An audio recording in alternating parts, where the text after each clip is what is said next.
Hello, my name's Christy Bolingbroke, and I'm the Executive Artistic Director for the National Center for Choreography at the University of Akron. NCCAkron is pleased to partner with George Mason University's Center for the Arts to bring you tonight's dancing conversation. Aggregating resources is one of our curatorial values, and this has become more important than ever in the time of COVID in order to amplify our impact and to support artists in any way possible. We came together as part of NCCAkron's Satellite Residency Program.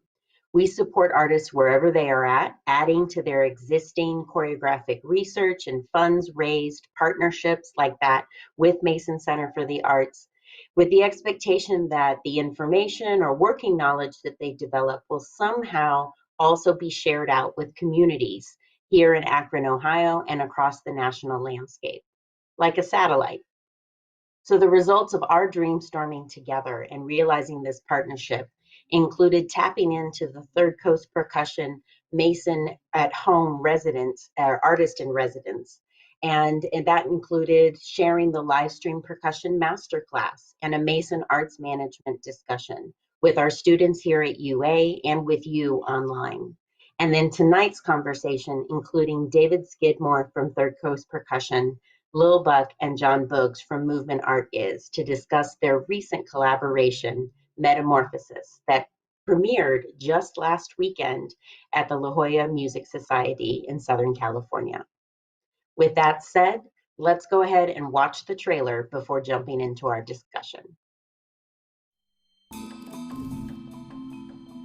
This project is a time capsule. Literally almost everyone on the entire planet right now is going through something. One of the things that's going to come out of this is this project, and it'll always be this thing that we created during this really difficult time.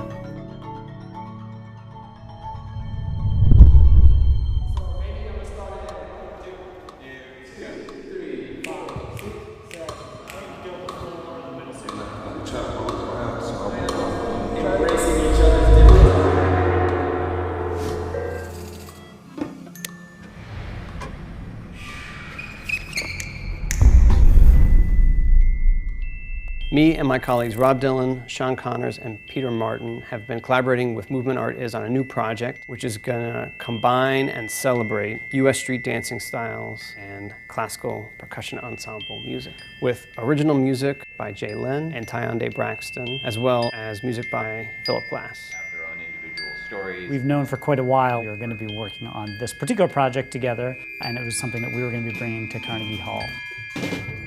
I think what really stands out about this project, for us at least, is the style of movement that Boogz, Buck, Ron, and Marcus work in. This project ends up exploring some things that I think are especially relevant right now. Questions of what does the world look like to you? How is that shaped by where you come from and the experiences that you've had leading up to this point?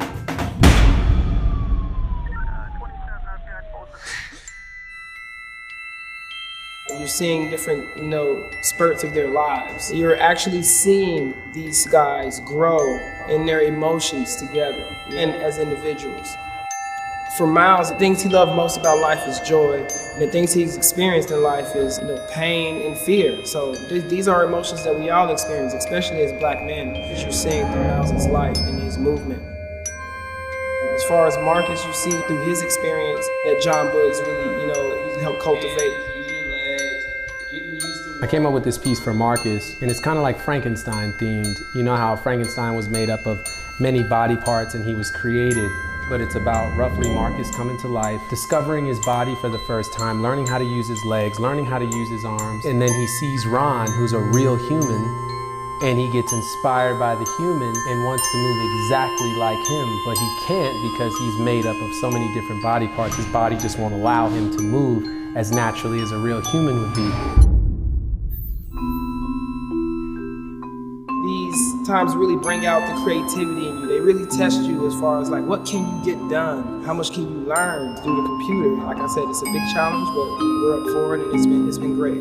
We've created a really amazing artistic experience for an audience to see. The fact that Buck, Boogz, Ron, Marcus, Jalen, Tyonde, our stage director Leslie, our lighting designer Joe, were willing to persevere and make this thing happen, even though it's happening in a really unorthodox way, I think really speaks to the incredible value that the project has and the incredible artistic impact that I know it's going to make.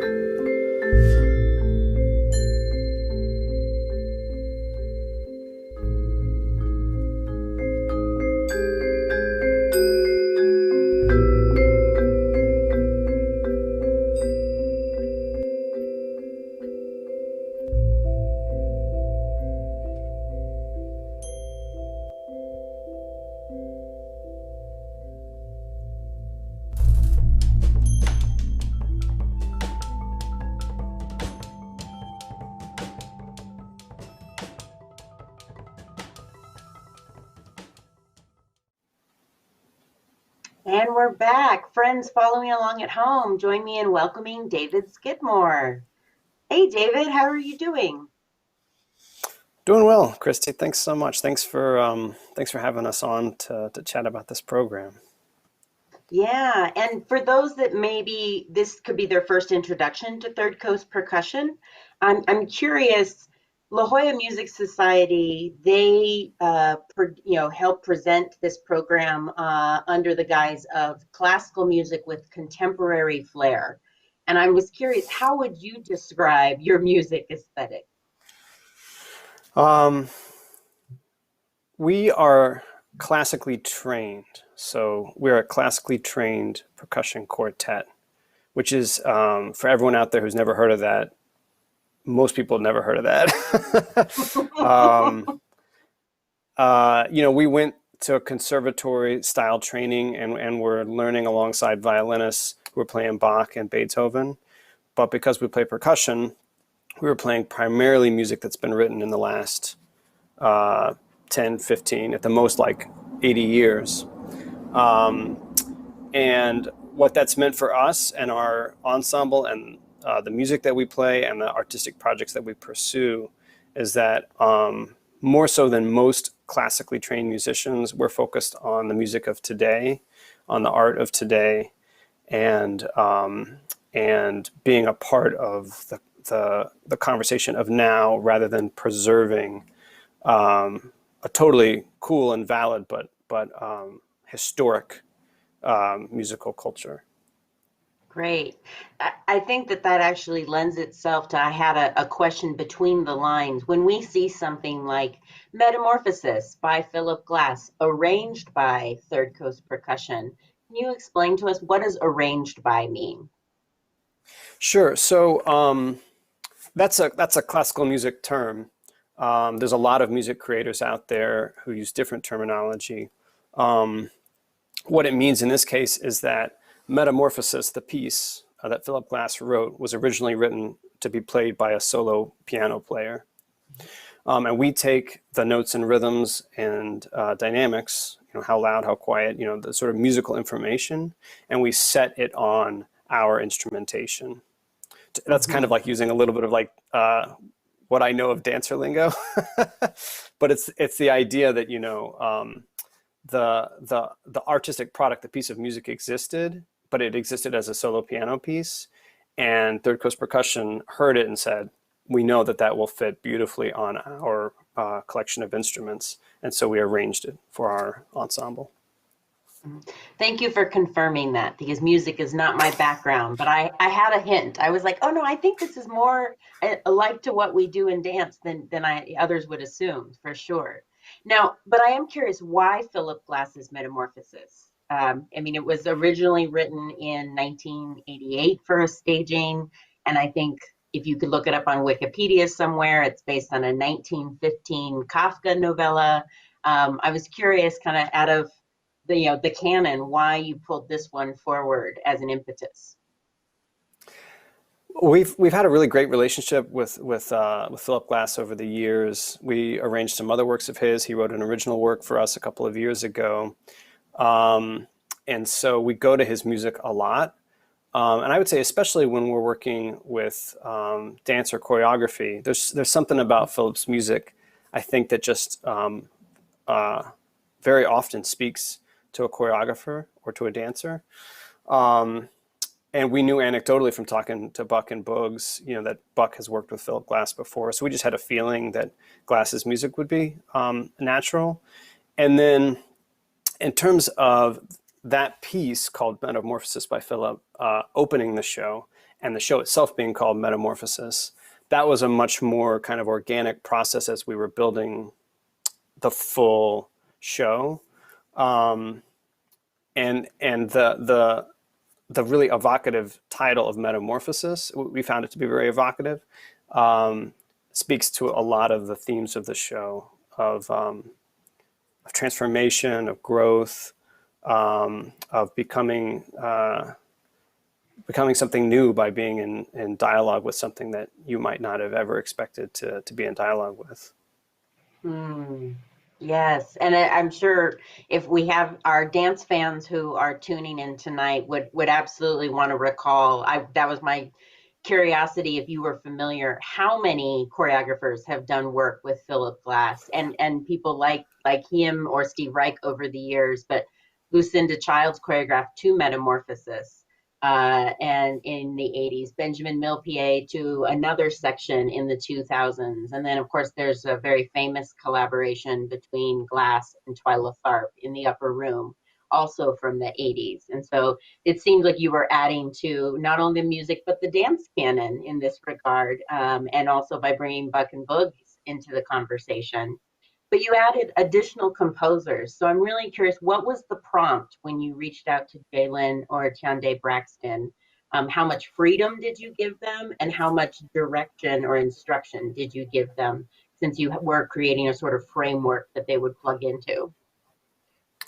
Yeah, that's so. Jalen and Tiande were composers we've been talking to for years, and we knew we wanted to work with them in some capacity. And it was as this show started to come together that it became clear to us anyway that they would be, perfect for being a part of this show with this choreographic team. And so what we did was we reached out to them, and by the time we were reaching out to both of them, we knew that their music would be a part of this show with Movement by Movement Art Is. So we let them both know that. And then we worked with them both really closely in terms of the type of music that they would create for us. So in conversation with Jalen, for instance,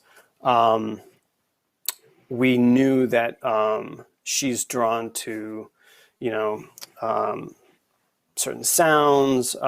She approached us about the idea of writing a collection of pieces rather than like one 30-minute long piece of music, which actually fit the show beautifully. Tiande had specific things he wanted to work on. So, I mean, it's kind of like a long answer, I guess, but the short version of how we work with all music creators is we say what's important to us, but we also leave the things as open as we can with them, so that they have the freedom to create what they want to create, but they hopefully don't create something that doesn't work and can't be a part of the show, if that makes sense. There's all kinds of practical considerations when you're writing for percussion, because we own just tens of thousands of instruments that someone could write for. So even just talking to them about what instruments they were going to use became an important part of the conversation. Fortunately, like Buck and Boogz, Jalen and Tiande are just great collaborators. So anytime Third Coast Percussion is going to work with anyone, we look for people whose work we love, who are cool and nice and kind. And who we know are collaborative, who are open to conversation and not coming in without some degree of flexibility to make something greater than what any of us could do individually. Yeah. Well, and I've actually seen other dance artists working today who have engaged Tiande's work, and it was very energetic. I never thought about what would go in on the back end of trying to perform Tiande's music, though. And that's the other thing in watching Metamorphosis that I was really struck by. I mean, you're running, it is super physical than any other classical music concert I've been to. And that I think is also amplified by the opportunity we have to watch things on video right now because of those close-ups. We get to see everything, every small instrument, the different nuance of it, rather than just hear. So I'm curious, I don't know how you would characterize your relationship to dance before doing this project, but I'm curious as a performer, what did that feel like, relative to other projects that you've worked on? Yeah, the show is actually very physical for us. And I say that within the context of like seeing Ron and Quentin do what they're doing, which is physical on a whole nother level. But the things about this show in particular that are physically taxing for us poor musicians are actually the duration, like the fact that it is not only that it's 60 minutes of music, but it's 60 minutes of really hard hitting music for the most part, where we're constantly technically challenged, kind of pushing ourselves to the limits of what we can do just in terms of like speed and dexterity. I mean, Tiande's piece, which ended up not being set to movement, but has a really, I think, a perfect place in the show, and a sort of a great, an important part of the journey of the show, becomes the most physical moment for Third Coast. So we kind of take up some of the physical space of the dancers for those 10 minutes, just because, Tiande was funny. He came to our studio and we were workshopping, which we do with every composer we work with. And I think he started to kind of realize what we could do. And then I think I saw this like light go off on his, like a light bulb or something. And he's like, okay, I'm going to make this a lot harder than I thought I was going to make it. Yes, which good. is totally fun for us. That sounds exactly like the choreographer-dancer relationship, right? It's very live and organic. That's beautiful. Fantastic. Well, we are going to bring you back later on, and I want to encourage all of our friends watching from home, please drop your questions into the chat. We'll address them along the way and or bring in a Q&A section near the end of our time together. But for now, David, we will send you off into the interwebs and we'll bring on stage Lil Buck and Jon Boogz. Hooray! Hey guys, glad to see Hey, you. how you doing? Thanks so much for coming in from the West Coast. Oh yeah, no worries. We're happy to be here. Fantastic. Yeah, we're happy to be here. Thanks for having us. Yes, no, and so delighted. If people have not already caught it this fall, you have been very busy in the middle of a pandemic. So want to make sure that people certainly look out for the Move documentary series on Netflix, your episode 1. That's a great introduction if people have not seen Movement Art Is before. And what I want to start with a similar question that I started with David to ask kind of where or how he would name Third Coast Percussion aesthetically. You each come from very different nuanced street dance forms, right? So Buck being in Memphis and celebrating juking, Boogz really coming as a popping and movement artist.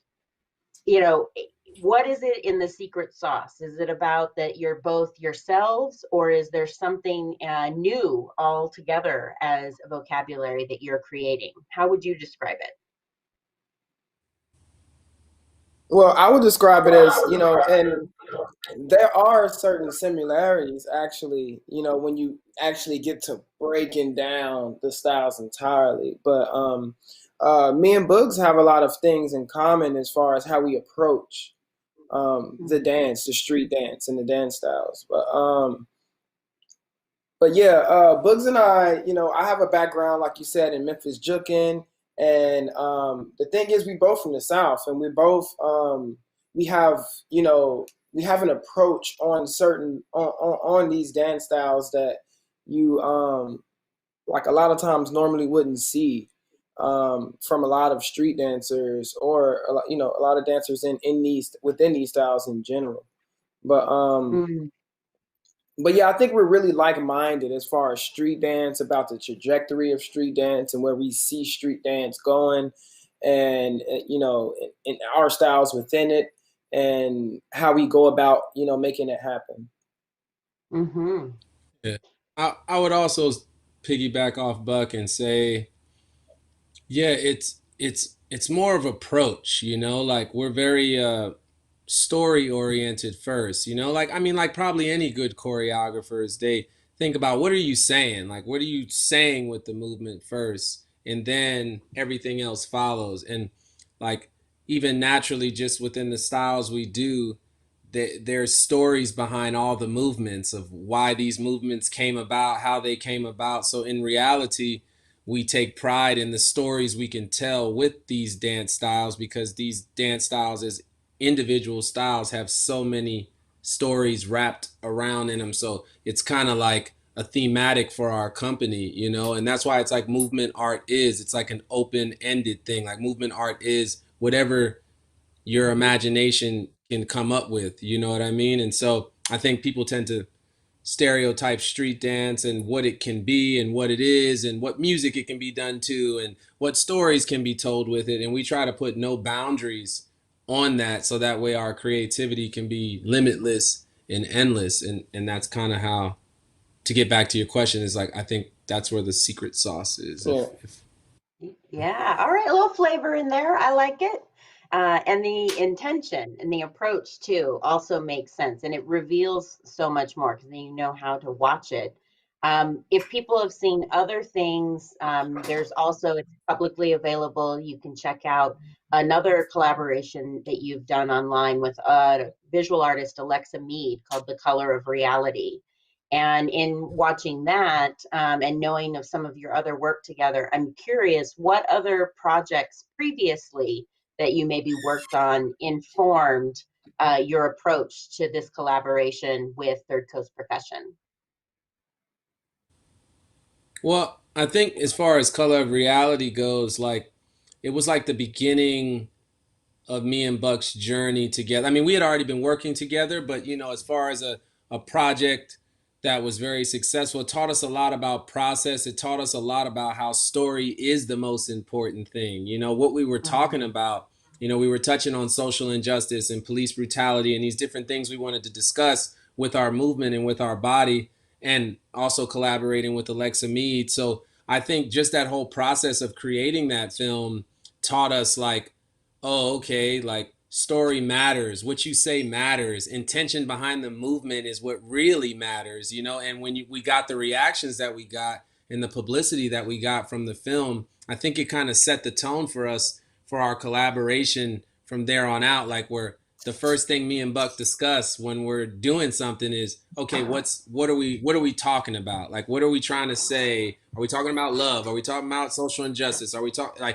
about mass incarceration? What are we talking about? And then build that first, and then the movement and the music and everything follows that first. Yeah, so I would say, I think that was kind of like Color of Reality being so successful and being like a launching pad for MAI in a sense, taught us a lot about who we are as artists and how we want to move forward as artists as far as our creative process.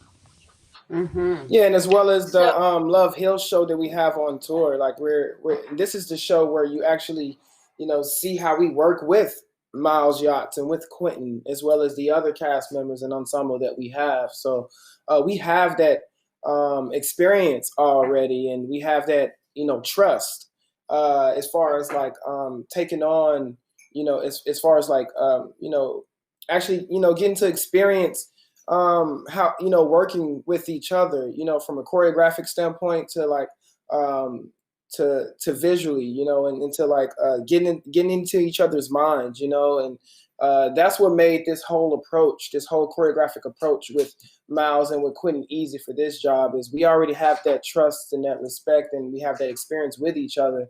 to where like, you know, they're very open vessels when it comes to dance and how they, you know, take in different stories that, you know, we put out there for them to think about or that we have in mind to tell. So that really helps the, you know, the chemistry and us working with them, especially for this project. Now, but you are both legendary dancers in your own right too. So I'm curious, what is it like, or I would imagine it's challenging also to translate the choreography onto other bodies. So I'm curious, like how much of it is each of you and how much of it is the dancers that you're working with? Well, I mean, I think Buck and I like to, for the most part, it's a lot of us, but at the same time, we bring in movers that we know we can creatively coach, but also give some creative freedom. You know what I mean? Within our genres of dance, it has its history of groups, but it also is a lot of these street dance styles are individual based styles where everybody's always trying to custom make their own movement, their own approach. So yes, sometimes it can be difficult bringing someone in and saying, "Hey, I want you to tell this story and I want you to do it this way," but they may move slightly different. Like Miles juking style is different than Buck's juking style. So there are some challenges, but at the end of the day, it's more creative coaching. Of course, sometimes we're setting specific movements, like we want you to exactly do this, but then we don't want to put shackles on these guys' creativity, because that's why we're bringing them in, is because we know they're creative in their own right. So we want to give those. It's like we lay out a blueprint, and then that blueprint has specific points that they have to touch, but then in between those points we let them be themselves so they can express it from a real place, you know, for them, like, hey, what does this story mean to you when you think of this? How do you feel when you do it? And so we kind of work with them on their own emotional attachment to the narrative.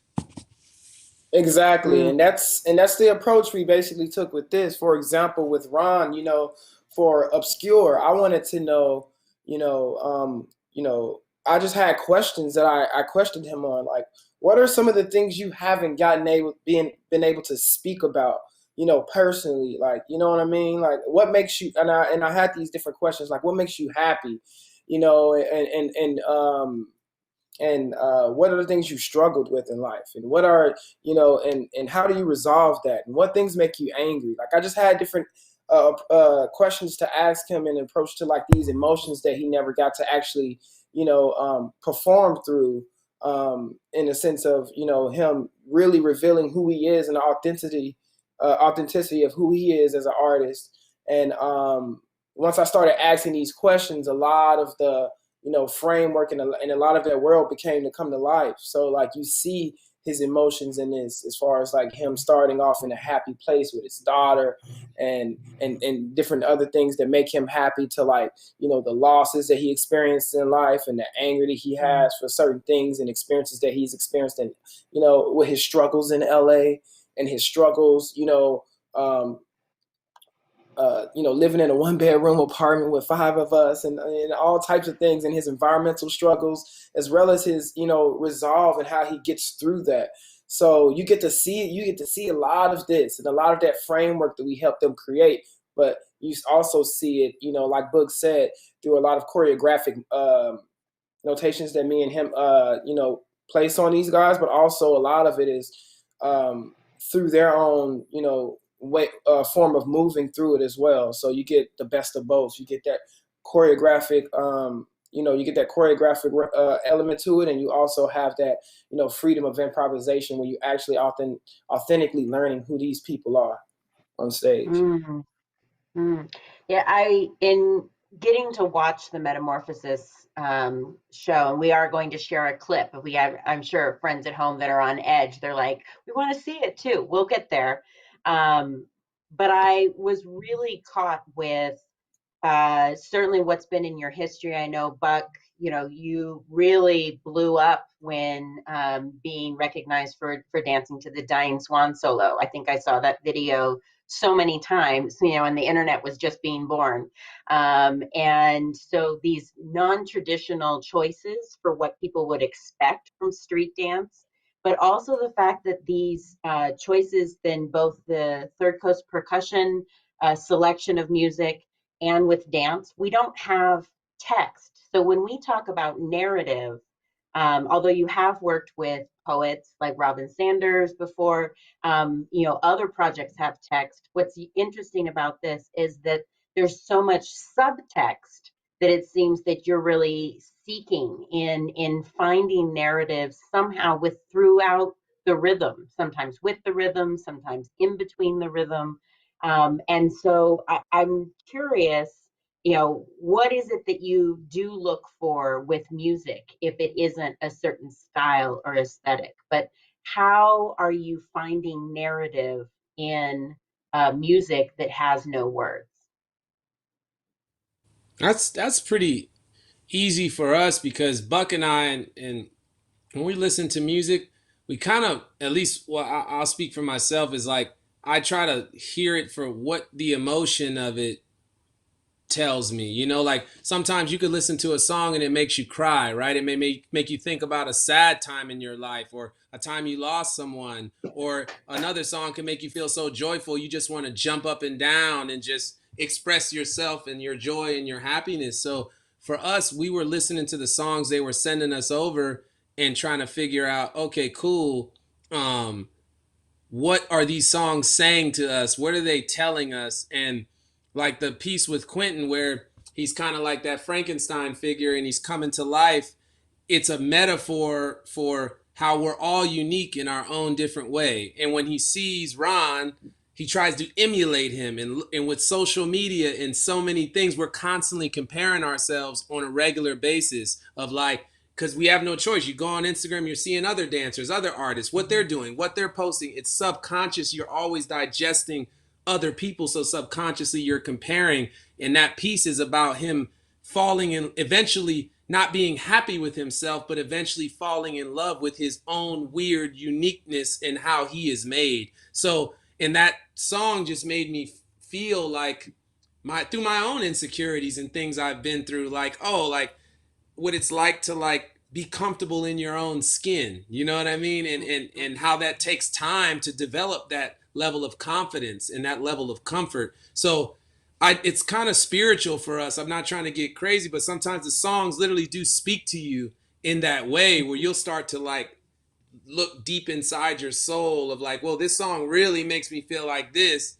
And I could tell that emotion through this narrative, but that narrative will have so many subliminal underlining things. Most people might think Quentin's just coming to life and being a robot, but they don't know it's about confidence, self-confidence, you know what I mean? And insecurities and social media and so many other layers that are underneath all of that. So sorry if I went on and on, but nothing to apologize well, that for answered at it all. great for me. Like Yeah. that's exactly the mindset that we both had in approaching this and how we approach music. So those are the similar things I was telling you about that me and Boogz have as far as our approach to our creative process. Like we once we hear these different songs, there's an emotional attachment to it that's personal to us that makes us think about these different things. And like how Boogz explained, that made him think about certain insecurities and certain things that happen in social media through experiences that Quentin has also experienced too. So like it's an experience that we get to share together as choreographers and as the performers, and that we help them live through. So Yeah. he answered it for me. In the Netflix documentary too, what really stood out to me, Buck, was where you talked about training to see the music and to feel the music. And it's a beautiful section and selection. I won't give it all away for people, but what came away for me is you never talked about hearing the music. And I thought that's actually really profound to totally relate to music, which some people would consider it's only what's in our ears. And you're talking about it being corporeal throughout your entire body and even all your senses. So I appreciated that. It's like what Boogz was saying. It's a spiritual thing for us in a way where like we don't approach it in a conventional way where because Yeah, I can always move to music, but my whole, my whole approach in how I move to the music comes from how I'm seeing the sounds, and how I'm visualizing where this, the journey, where this music is taking me throughout my personal journey, the emotions that I'm feeling from how this music makes me feel. Like I love, like, one of the things that Boogz, always bring to our cast. As far as our approach, and what does it sound like, what does it look like, what does it feel like, and these are questions that we ask ourselves in the approach, and that Boogz has brought a lot of times to our cast members, as far as like getting them to ask themselves these questions about themselves and their approach. What does this song sound like to me? What does it look like to me? What does it feel like to me? And these are questions that I've always naturally asked myself, as far as just in song in general, and how I approach music. What is this music? I know what it sounds like, but what does it feel like to me, and what does it look like to me? So that whole mantra that Boogz has about the approach that he has on creating a piece is really, it's always subliminally been through something that I've always been. It's always something that's been attached to me in my approach to music in general. Excellent. Well, I don't think we need to hold off any more. We're going to turn to a clip. It's almost 6 minutes of 3 different excerpts from Metamorphosis. And when we return, we'll come back for a Q&A, both additionally with the artist, but we also hope you at home will chime in too. Let's go.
Thank you so much. And now we're all here. Fantastic. Another special thank you to our friends at La Jolla Music Society for allowing us to use and share that footage this evening. Dance wouldn't be the same without being able to give you a taste. I think music is the same way. So great to have you all here. We do have a question, and I will expand it for music or dance.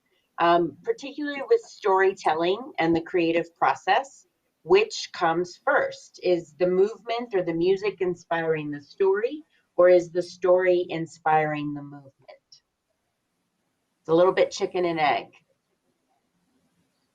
Well, for us, I feel like we kind of touched on that a bit, like in our earlier conversations, as far as our approach and what does it sound like, what does it look like, what does it feel like, and also in in Boogz, I know he's going to chime in on this because he's spoken about the approach that he has on storytelling, as far as a lot of times it's the music that helps bring us into this emotional space. It's the emotional attachment to the music that is helping us find where the inspiration for all this comes from, and then, okay, this is what I'm feeling from this is what I'm seeing from this. So how does that look in movement? How can I see myself moving in this space that I've found through the emotional attachment of the music?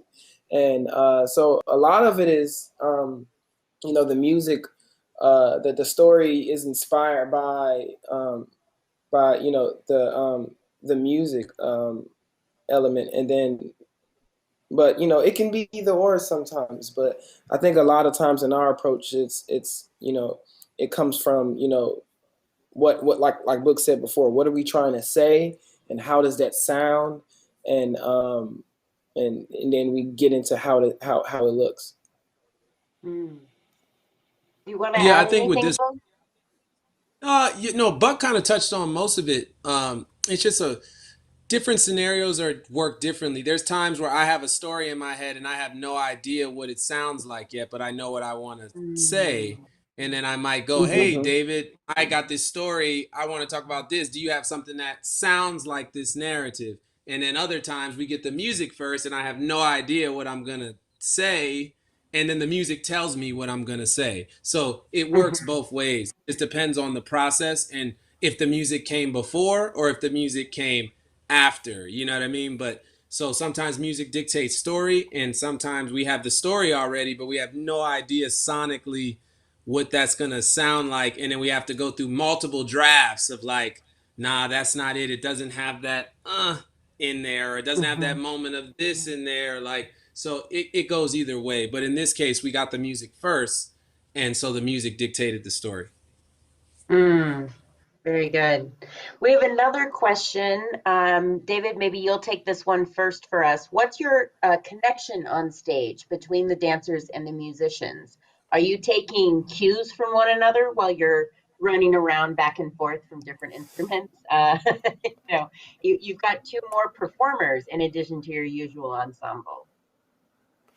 Yeah, so we are, I'd say the further we got into the week of putting this all together on stage, the more we were able to react and respond. I mean, it's within the context of like Buck and Boogz were saying, like there's like, clearly set choreography. The music is clearly set, as again, like this classically trained group, we don't improvise as our main way of performing. So it's not as though we're going to like change the music on the fly based on something that Ron or Quentin does.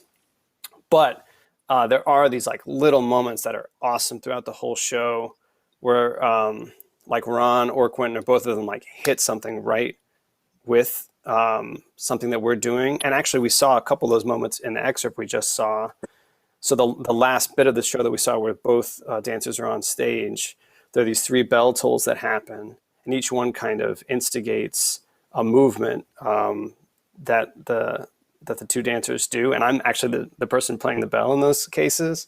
So it's fun for me, even though it's like prescribed, it's on counts, but it's fun for me to like know that's happening. and also to like really make sure I don't mess it up because it is like right on like a half count like a couple times.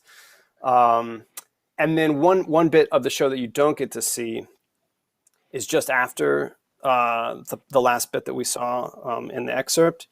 There's a short, basically kind of curtain call of a song that's like really just Ron and Quentin doing a sort of like a cipher on stage, and that's where we actually, it's really, really brief. They each do like 8 counts or something like that, but it is a moment where we get to a little bit more sort of feed off of each other. So that became a fun like way to kind of wrap things up, where you really feel like we've gone through this journey of the show of these 2 or maybe even 3 art forms. I don't know how Buck and Boogz you guys think of it, like poppin' and jookin' feel like they're in conversation in the show, and just like US street dancing styles as a whole thing is in conversation with this like weird thing that is classical percussion ensemble music. And to end the show with us being a little bit more free feels like an amazing way to kind of bring it all together. Early on, I think it's after the first dance interlude, only because I was watching it through La Jolla Music Society, and because of the camera viewpoint, you can see the dancer after he's left the stage and he's sitting in the wings, and he is not relaxing. He is so 100% watching y'all on stage, and he's not meant to be seen, but I loved that, like seeing that level of engagement throughout all of it. And then there's one point, I think it was the Tiande Braxton section that you were talking about, David. The camera cuts back and forth, but the dancers are actually on stage standing still for a really long time. And that is also beautiful to witness, just as a choice, stillness as a choreographic choice, and having everyone holding that space on stage too. Like it's palpable. You can feel the energy from everyone with that. We have another question here about what was this process like working together during COVID? The question assumes that you weren't physically in the same place, but that, and then also asks, were there any surprises when you came together for the premiere? Who would like to take a first stab at answering that? I'm down. Like my process was it was pretty unique because I didn't get to physically work with any of the dancers, you know. So I had to use my wife as she's a great performer and a talented dancer herself. So some of the stuff I were meant to be choreographed for Ron and Quentin together, I just used her as the other body to kind of help me get through some ideas and through that process. And then it was cool though, like the solo piece that I put on Quentin and Marcus, I was able to just kind of get in my own space and get in my own little world and create it and send templates to them both and just go, hey, here's the layout, gave them, you know. So it was unique in a way where we're so used to being in the same space. I mean, the first time we worked with David and them was with Hubbard Street in Chicago, and that process was super amazing. And the Hubbard, shout out to the Hubbard Street dancers, amazing movers there as well. And then, you know, Third Coast is just amazing. So the last time it was, I would say, easier because we could go up to them physically and go, hey man, can you make that bassier? You know what I mean? Can you add like more this or that, where this was like everything was Zoom, and even with that, sometimes your Zoom energy is only at a certain level before you can kind of tap out. So I think it was kind of cool that we made something this great with everybody working from different spaces. I totally agree. Yeah, I agree. And as for me, I was fortunately able to work with the dancers, being, Ron lived in LA and me and Ron is like family and we're always around each other. And regardless, we knew none of us had COVID, and we were able to get in spaces and actually, help, and put some things together. and having to be on Zoom calls with Jon Boogz and having us have to learn choreography via Zoom.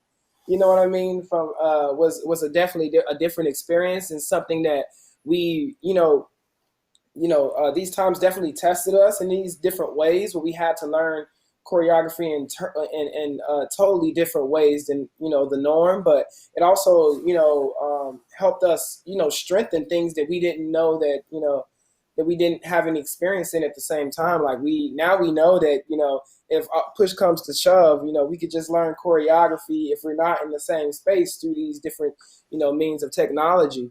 And so yeah, it was a very different approach than what we're usually used to going, how we usually used to going about it. But it was definitely something that, we all got something from at the same time. Yeah, 100%. Yeah, I would, I'd just add that, like, I'm so glad it was y'all, because I feel like there's a type of artist, and I totally understand this too, who's like, this is the way I can make it work. And otherwise, let's just not even try it, And I feel like there's, maybe there's times where that there's a lot to be said for that if you just sort of know yourself, your creative process. But in this time, when no one can do what they would normally be doing, it takes that flexibility. It takes that ability to say, we can make something great, even if we're doing it in a completely different way than we originally thought we would. Because this project was planned pre-COVID. We actually had a creative residency, and this is a shout out to the Meany Performing Arts Center at the University of Washington. They funded all of our creative time together, even though it was remote. But originally we were supposed to all be together in Seattle for 2 weeks over the summer putting it together. And instead that time took place over Zoom. But yeah, we did, in addition to what Buck and Boogz are describing, we had, all of Third Coast, the 4 members of our quartet, a couple of our staff members, Buck, Boogz, had Zoom meetings every day at the end of the day, sometimes just 5 minutes of like, hey, it was a good day, see you tomorrow. Sometimes more like, let's develop the story, let's talk about the flow of the show, talk about the order of the show, talk about the title of the show, all this other kind of stuff that would honestly probably happen organically in conversation if we were in the same space. We had to all have the discipline to say, okay, for us, it was like 9 or 10 p.m. at night, Central Time. I'm gonna log on to Zoom and like talk for 2 hours about like this like abstract thing that doesn't really exist yet, but kind of exists like in Zoom and in our imaginations. So anyway, I'm just grateful to you guys for going through that. And then there was one other part of the question, which is how is it different once we were in the same physical space, which I can speak to just briefly. One of the amazing things is how seamless it was actually.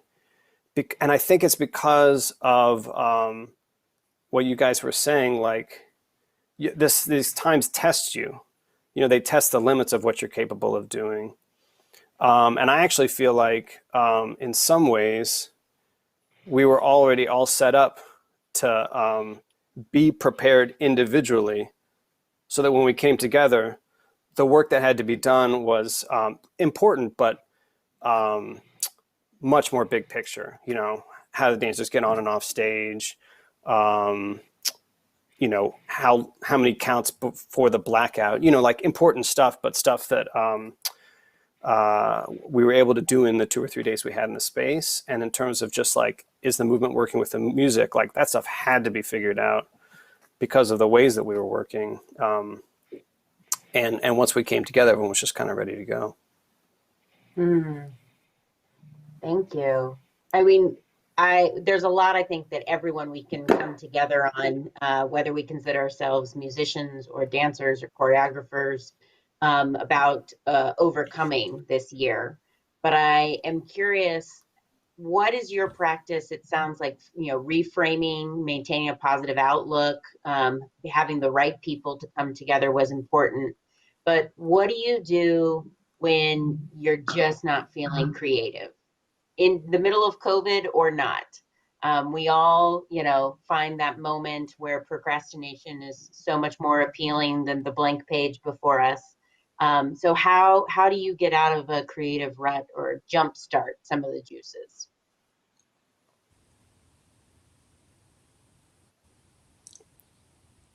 Well, a lot of times You can go for it.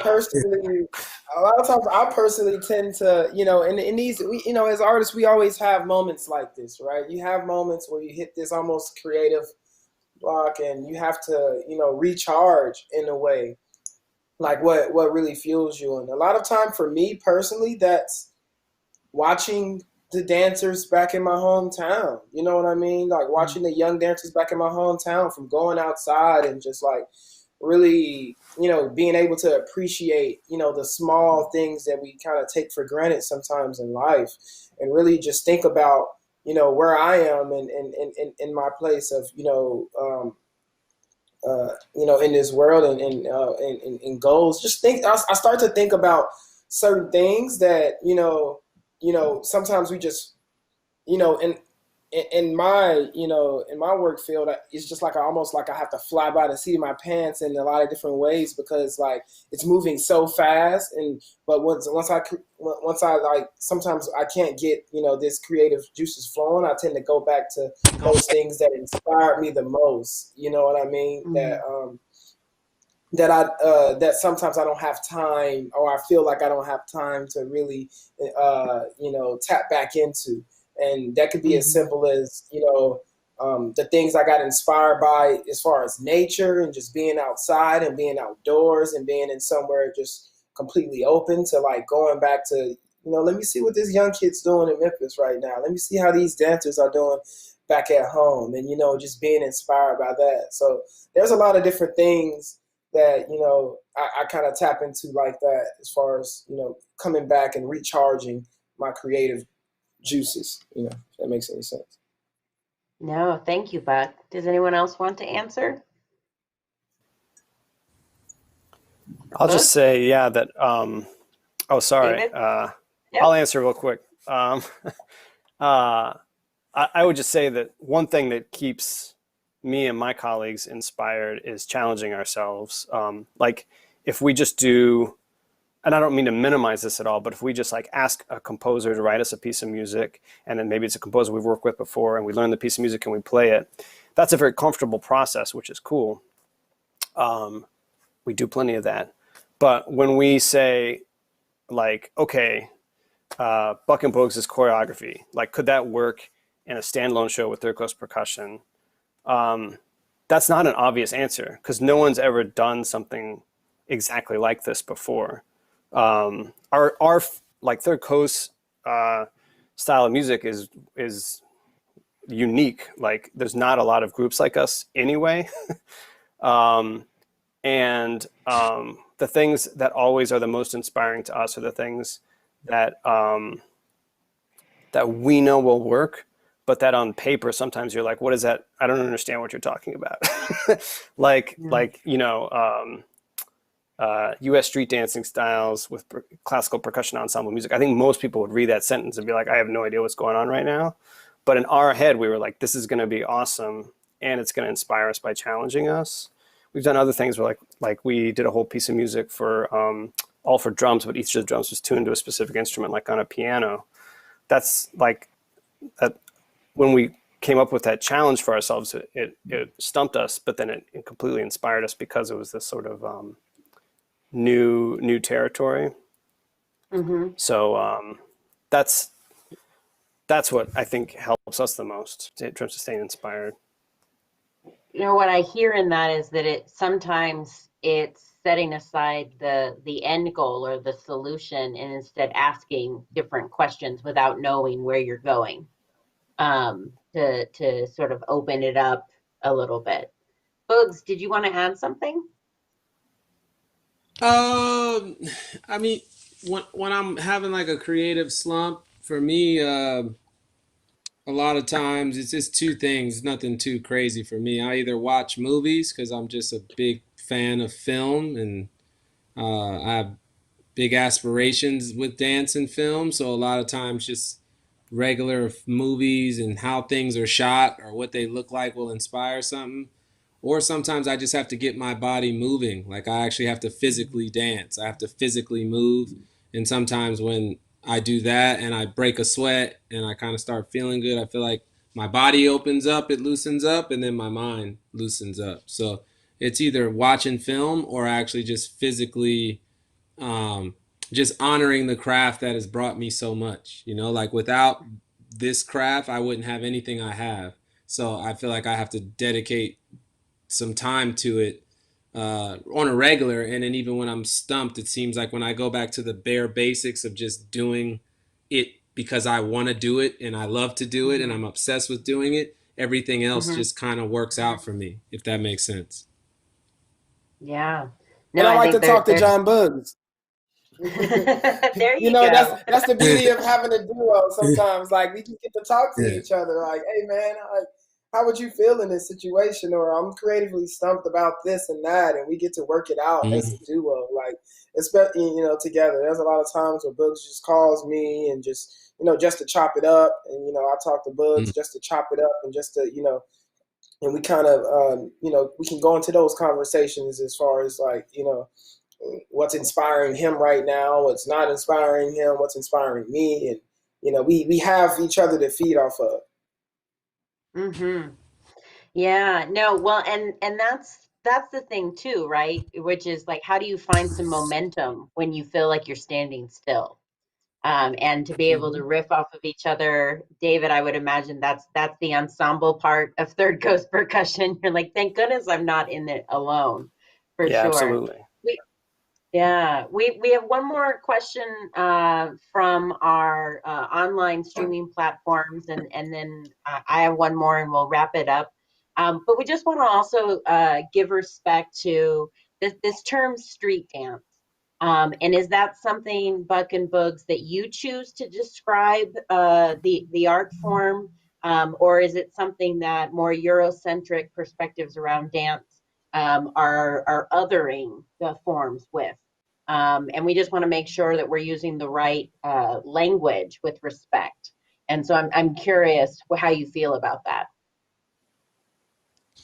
I think it's like a little bit of both. And I'll explain to you what I mean is like, I don't necessarily, I don't mind it being called street dance because juking, popping, Chicago footwork, crumping, flexing, uh, uh, light feet. I mean, what's the one in Bay Area? Detroit Turfing.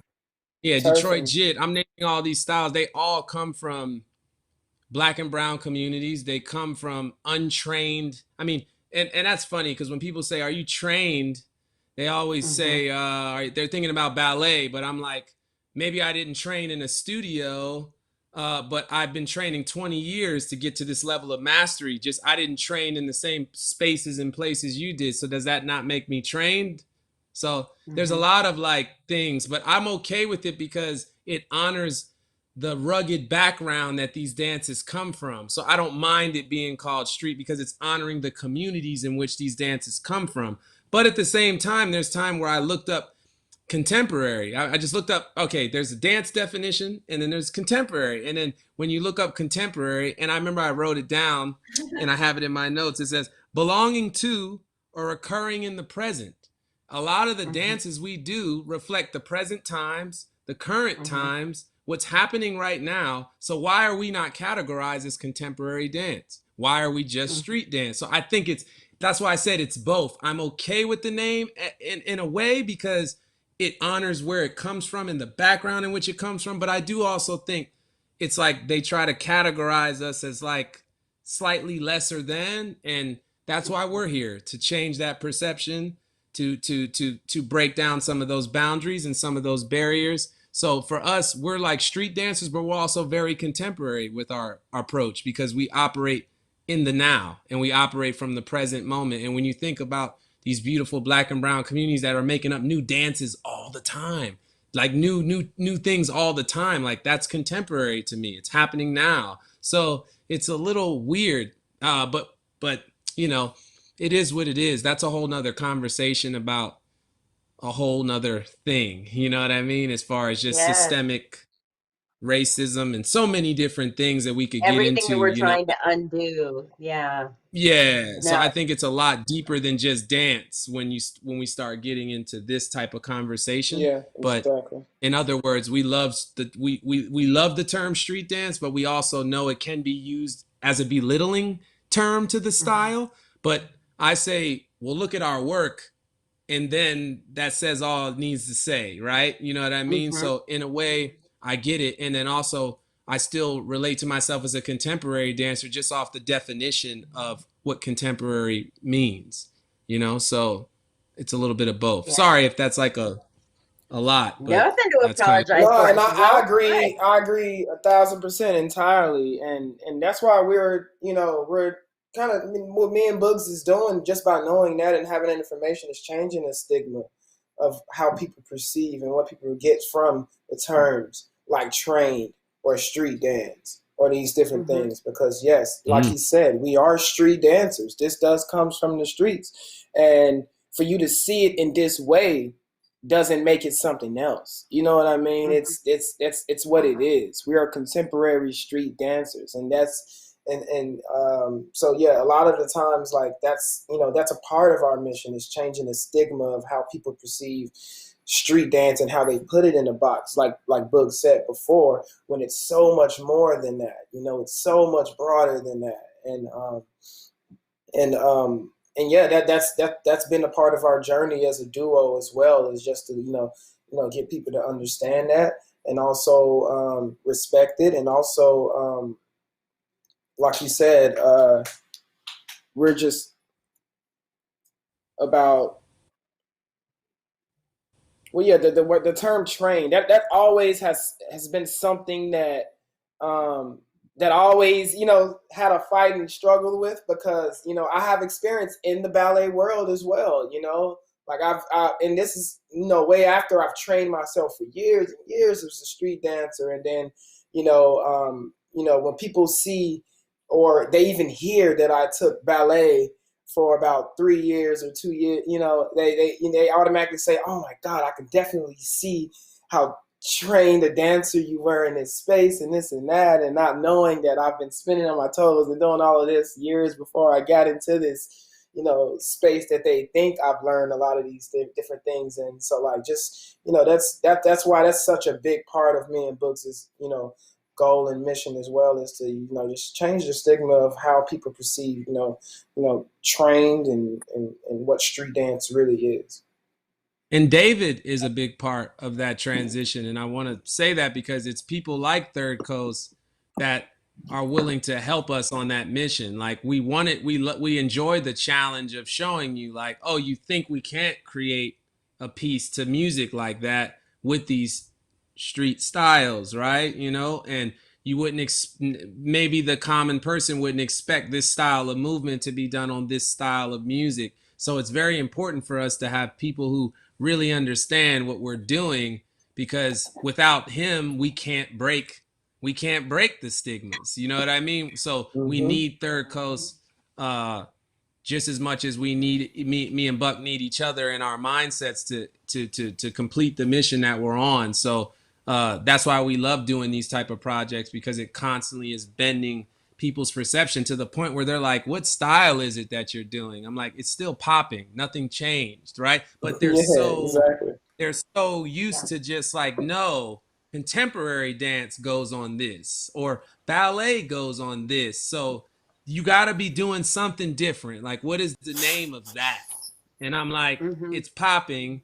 It comes from the inner cities of Southern California and Northern California, and it comes from the ghettos of America, and that's just what it is. There's no shift in that. You know what I mean? And but it's okay. Some people just, they don't have any malice. They just don't know. You know what I mean? So it's cool. We want to open their eyes. Not everybody's a bad guy because they're ignorant to the information.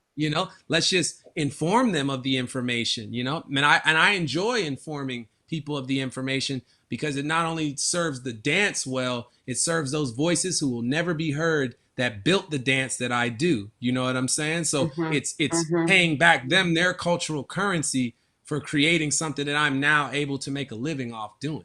You know what I'm saying? Yeah. So Yes. That makes No, and I so appreciate that you brought it back to the project as well, because I think it is the fact that you're mixing things up, the fact that you yeah, are pushing yourselves both as an advocate and creatively, and finding like-minded people, not only between Buck and Boogz, but in collaborators like Third Coast Percussion, to really exactly. be that bridge across communities, across worlds, that it isn't just concert versus commercial, or community based versus somehow professionally trained work, but to really bring Hmm. together the human synergy. And that's why this project Metamorphosis is so exciting, because I do see that it is, well on its way to realizing that potential. I I agree. am so grateful to having this, opportunity to speak with all of you. I have one last question, because we do have so many students in our communities, both in Fairfax, Virginia, and Akron, Ohio, and many, many more out there. What is a piece of creative advice that you've received in embarking on a creative life that you would be willing to share this evening? Because we may have some students who are going, I want to be an artist, but they're also hearing the challenges and the struggles, and maybe have some family members who are like, I don't know, and so what sort of advice might you be willing to offer? David, why don't you Mm. start us off? Sure. I'll offer two things that have been offered to me and that I keep in mind. One of them is a quote. I'm not going to remember who said it, which is too bad. I'll look it up afterwards and you guys can figure it out. But the quote is, "Be bold, and mighty forces will come to your aid." And I feel like there's something about that is important. It's if you want to do something and no one else has done it before, that doesn't mean that you can't do it. It just means that you have to believe in it and make bold choices, and let your passion for it lead you. And then the sort of how do you do that? A big thing for me and my colleagues in Third Coast is just about asking for advice, and asking for help, and not being afraid to do that. When we were coming up, we looked at other groups that were at least similar to ours in some way, or other musicians that were similar to us in some way, and we just straight up just said, how do you do it? How do you find rehearsal space? How do you get these gigs? How do you reach out to other collaborators? And people in general are really flattered when they're asked for advice, and happy to offer it. And we still do that to this day. There's the groups that have been around longer than us who have achieved things that we want to achieve, and we're not afraid to be humble and say, how did you get here? How did you accomplish this? And our journey might end up being different, but at least we can sort of hear how someone else did it, and glean from that whatever we can as we're on our own path. And I can't wait to hear what Buck and Boogz say. Yeah. Because I also love, this is such a great question, because I feel like, everyone who's had some success in their life has some answer to this, which is always inspiring. So. Well, for me, Now being the from pressure's Memphis, on. for me being from Memphis, I always like Martin Luther King said something that stuck with me before, and I've also learned this throughout my life, in my experiences moving and migrating from Memphis to Los Angeles in pursuit of, my dance career, and really bringing Memphis Jukin out to the world to be able to get to appreciate and know about, and educating them on, where it's from, and et cetera. And my whole journey, it's always been, and Martin Luther King says something that really really I just held deeply close to me. And he said something about taking the first step in faith. You know what I mean? Like having faith, like for me, I had to have so much drive and I had so much passion. I had to have so much faith in the power of Memphis Jukin, and how the power it could have to like, if the world knew about this diamond in the rough that we had in Memphis, then Memphis would get so much appreciation for it. And it wouldn't just be something that, we see as special, but the world can see as special. So like, that's why that's been one of my missions and dreams, is to like introduce the world to what we have in Memphis, and, something that's native to the city. So like, one of those things that I had to keep in mind in my journey, because I was broke. I grew up poor. I didn't know how to make this come, and how to bring this, to fruition, what I have now in my life, and what I'm in my blessings that I have in life, as far as, being one of those street dancers, and one of those predominant street dancers out there who's known for what they're doing and breaking boundaries and all of this. I didn't know how I was going to get to that level. So I had to really trust that this is my goal. This is what I wanted. And I had to just take the first step, and Martin Luther King says, have faith and just take the first step. You don't have to see the full staircase. Just take that first step. And for me, that first step was, being able to, be okay with taking this risk, because I knew that my drive and my, and really putting it out there, because I knew my drive and my ambition was so strong that, and me growing up poor, I learned how to live through those different obstacles, you know what I mean, that I've lived throughout a lot of, times in my life. So like, I felt for me, it was worth taking this risk and, moving to this other place where I saw like a lot of opportunity for me to be able to, speak the gospel of Memphis Jukin and really put it out there to the world. But it took a lot for me to take that step. I had no money. I had like $20. I had a friend that I made. So these opportunities that came, I would jump on these opportunities. I weren't afraid to take the risk, and hey, okay, I'll move to LA with just a friend, that I've known for a year out here. And, I know everybody can't, they don't feel comfortable taking certain risks. But for me, taking that risk and not being able to see the full thing, I didn't have a plan like, okay, I have to get this and I have to have this much money to be able to survive here. And I just had so much drive and ambition and dedication. And like, I didn't care if I had to sleep outside. For me, that's how deep it was. Like, I didn't care what I had to struggle to get there. I just knew that I had to just start taking the steps to get there. So for me, as far as my creative advice, I would just say, don't be afraid to take that first step. Don't let the fear of not knowing how you're going to get to that next level scare you into not actually trying to get to that next level or that goal in your life, Mm-hmm. No, there's something that so beautifully dovetails with David's be bold, because you want to be bold, but not foolishly so, with faith. So, and stepping forward with faith and boldly so. I appreciate you also naming that you jumped on opportunities too. Boogz, any advice for pursuing a creative life? Yeah.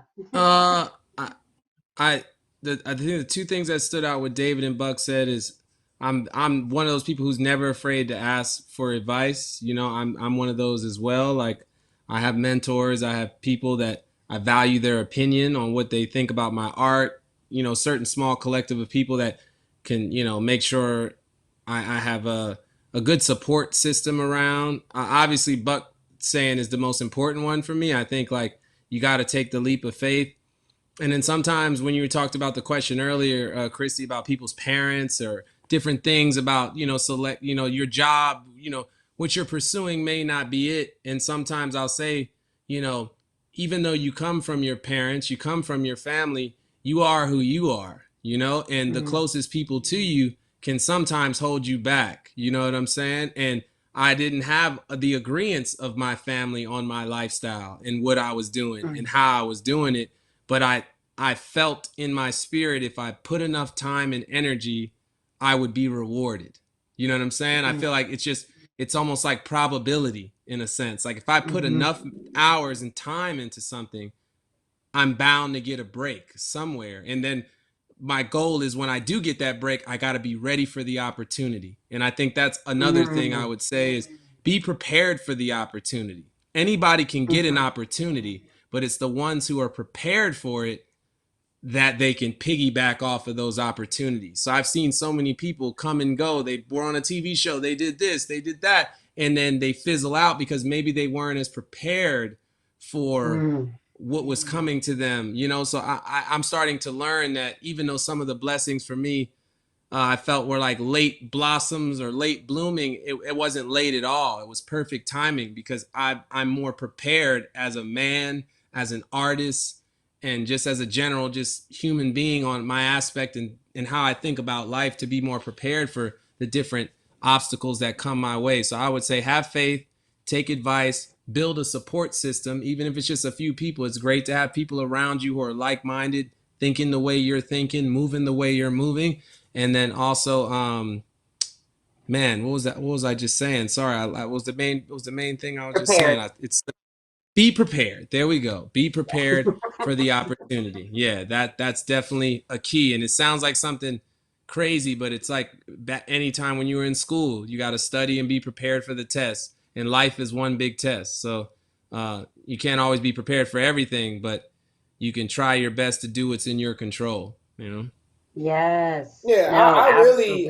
really respect that. Like, you know, I just wanted to add like that's one of the things as well, because even now even now in this, you know, new generation of everything where everything is so fast and you're getting this instant success from social media and this instant gratification and all these different things with the younger generation, a lot of them, you know, feel like they can just, you know, get to that next plateau, you know, without much preparation, like how we had to have, because we had the lack of opportunity in our generation, Boogz, as far as dance goes. So a lot of times that's one thing I always preach to the younger guys, the younger generation in Memphis with Memphis Jukin, is to, like, you know, give yourselves time to be prepared, you know, train, like don't be in such a rush to be a success. Like, make sure you're ready for that opportunity when it comes. Just like you said, like train yourselves, keep dancing, keep working on yourself, keep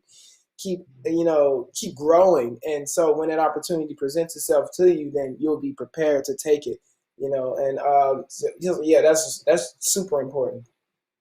Thank you. Thank you all for putting in the time for this afternoon / evening, depending on your time zone, for being prepared and joining us. I'm going to wrap it up now and thank the Mason Artist in Residence Program, George Mason University Center for the Arts, La Jolla Music Society, Third Coast Percussion, Movement Art is, of course, David, Buck, Boogz, all the people behind the scenes I'd like to name: Kat, Will, Megan, Haley, Reba, Adrian, and Chisa. And I really, really value this experience. Thank you so much. I hope that you have continued growth and success, because I'm confident that you are prepared for it. Thanks, y'all. Have a good night. Thanks so much.